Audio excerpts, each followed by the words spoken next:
आते जाएंगे। जैसे हम कहेंगे कि अरुण का उदय सबसे पहले होता है, अरुण का उदय सबसे पहले होता है, क्योंकि भारत में सूर्योदय सबसे पहले होता है अरुणाचल प्रदेश में। तो अरुण का उदय होता है सबसे पहले अरुणाचल प्रदेश में। जैसे दुनिया में सबसे पहले सूर्योदय जापान में होता है और जापान को सूर्योदय का देश कहते हैं, ऐसे ही अरुण का उदय सबसे पहले अरुणाचल प्रदेश में होता है। और जब अरुणाचल प्रदेश के नीचे की ओर आते हैं तो हमें नाग की आकृति मिलती है।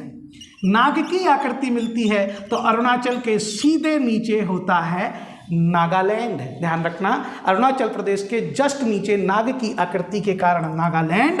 और ध्यान रखना, नाग के पास होती है हमेशा मणि, तो नागपुर के जस्ट नीचे होगा मणिपुर। नागपुर के जस्ट नीचे होगा मणिपुर। इससे क्रम क्लियर हो जाएगा। अगर किसी को नॉर्थ ईस्ट के राज्यों के क्रम में गड़बड़ी होती है तो अरुण का सबसे पहले उदय कहते हैं, अरुण का सबसे पहले उदय, सूर्य का सबसे पहले उदय अरुणाचल प्रदेश में, नाग की आकृति नागालैंड, नाक के पास होती है मणि, मणिपुर, और नाक की पूंछ को कहते हैं मिजो।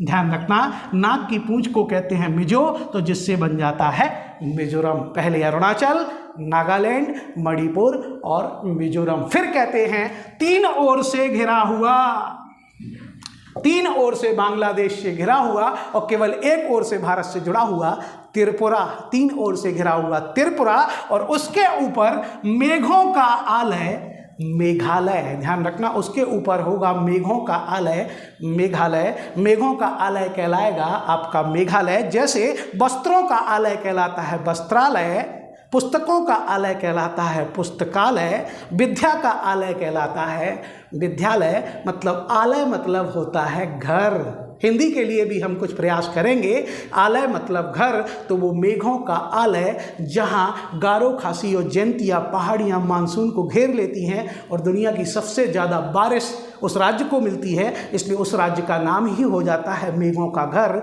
मेघों का आलय। सबसे पहले हमने सूर्य का उदय कराया अरुणाचल में, नाक की आकृति नागालैंड में, नाक के पास मणि होती है मणिपुर, नाक की पूंछ को मिजो कहते हैं, तीन ओर से घिरा त्रिपुरा है और मेघों का आलय